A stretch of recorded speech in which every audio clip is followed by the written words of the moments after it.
Hello mga kalakwatsa, dahil maulan ngayon at walang pasok, magluto tayo ng chicken sotanghon o tinatawag sa amin na langgores.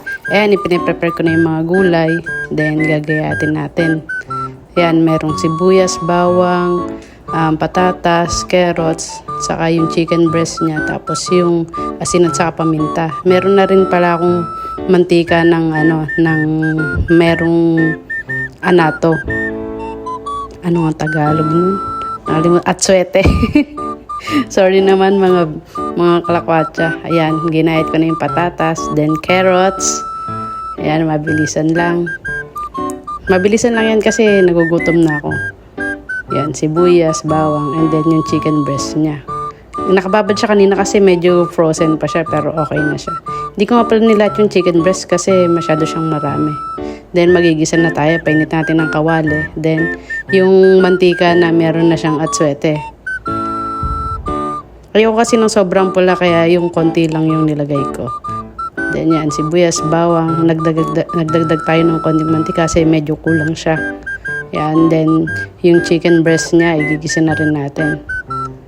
Saka natin nilagay yung patatas, carrots, at saka nadyan na natin siya ng paminta. Then yan, hinalo-halo. After niyang kumulo, nilagyan natin yung asin. Yan. Then pag kulang pa sa tubig, pwede niyo naman siyang lagyan. Then nilagyan natin yung sotanghon. Yan, kumulo naman. So kulang siya sa tubig, then lalagyan natin siya ng tubig.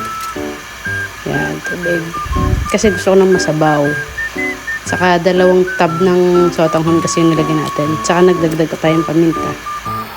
Yan. Antayin lang natin maluto yung sotanghon niya.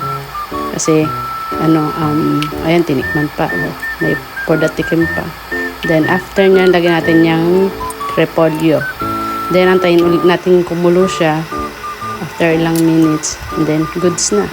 Ayan, sasandok na tayo. Yun nga pala yung kainan ko. Masyadong malaki. Pero, sakto lang yan sa akin. Sarap. Ayan, sabaw. Saka meron niyang kasamang itlog. O, diba? Kumuha nga pala tayo ng bawang at saka ng sana oil, chili, garlic. Nilagyan natin. Wow, sarap. Yan, may kasama siyang itlog. Kaya kayong ubusin lahat. Pero syempre, hindi ko yun papakita sa inyo dahil bilis lang yung video natin.